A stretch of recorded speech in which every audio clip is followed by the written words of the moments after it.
नमस्कार. स्वागत आहे तुमचं आपल्या यूट्यूब चॅनल सोनाली रेसिपीजमध्ये. तर आजची खास रेसिपी आज आपण बनवणार आहे अगदी तोंडात टाकताच विरघळणारे मऊ लोण्यासारखे मोदक इथे तयार झाले आहे. खूपच सोपी आणि खूपच टेस्टी रेसिपी आहे. या सीझनमध्ये आपण आंब्याच्या बऱ्याच रेसिपी पाहिल्या आहे. त्यातील ही सर्वात जास्त लोकप्रिय असणारी रेसिपी म्हणजे आंब्याचे मोदक. या सीझनमध्ये तुम्ही ही रेसिपी तर नक्की ट्राय केली पाहिजे. चला तर मग या रेसिपीसाठी लागणारे संपूर्ण साहित्य व कृती पाहून घेऊ. आंब्याचे मोदक बनवण्यासाठी इथे मी एका पॅनमध्ये एक छोटा चमचा साजूक तूप घेतला आहे. त्यामध्ये 1 वाटी आंब्याची प्युरी टाकली आहे. त्याचबरोबर 1 वाटी पाणी घ्यायचं आहे. या रेसिपीसाठी मी सर्व साहित्य एकाच वाटीने मोजून घेतलं आहे. त्यानंतर चिमूटभर मीठ टाकायचं आहे.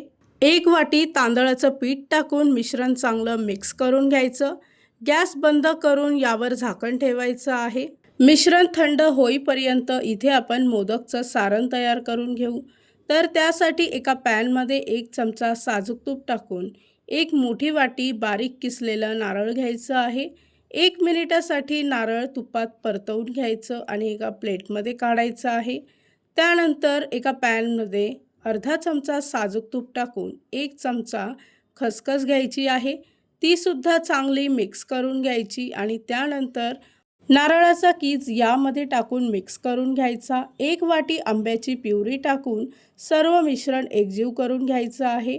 त्याचबरोबर 1 वाटी गूळ पावडर टाकून मिक्स करून घ्यायची आणि फ्लेवरसाठी वेलची पूड घालायची आहे. सर्व मिश्रण चांगलं एकजीव करून कोरडं करून घ्यायचं आहे. इथे आपलं मोदकाचं सारण तयार झालं आहे. त्यानंतर आपण मोदकचं पीठ मळून घेऊ. पाणी न टाकता हे पीठ चांगलं एकजीव करून घ्यायचं आणि हाताने अगदी मऊसर मळून घ्यायचं आहे. मळलेल्या पिठाचे छोटे छोटे समान आकाराचे गोळे तयार करून घ्यायचे. त्यातील एक गोळा घेऊन अशा प्रकारे पातळ पारी तयार करून घ्यायची आहे. अशा प्रकारे पारीला हाताने कड्या पाडायच्या आहेत. अगदी व्हिडिओमध्ये दाखवल्याप्रमाणे किंवा मोदकच्या साच्यामध्ये सुद्धा मोदक तुम्ही तयार करून घेऊ शकता. त्यानंतर त्यामध्ये मावेल तेवढंच सारण यामध्ये भरून हलक्या हाताने एकाच बाजूने फिरवायचं आहे. त्यानंतर अशा प्रकारे त्याच्या वरची टोक बंद करायची आहे. अशाच प्रकारे बाकीचे मोदक इथे मी तयार करून घेते. या रेसिपीसाठी लागणारे संपूर्ण साहित्य व कृती मी तुम्हाला डिस्क्रिप्शन बॉक्समध्ये दिले आहेत, तर तुम्ही तिथे जाऊन चेक करू शकता. अशाच पद्धतीने बाकीचे मोदक इथे मी तयार करून घेते. एका वाटीमध्ये थोडं पाणी घ्यायचं आहे. तयार केलेले मोदक यामध्ये डीप करून त्यावर केशर लावायचं आहे. हे पूर्णपणे ऑप्शनल आहे. तयार केलेले मोदक स्टीमरमध्ये 15 ते 20 मिनिटासाठी मध्यम आचेवर स्टीम करून घ्यायचे आहेत.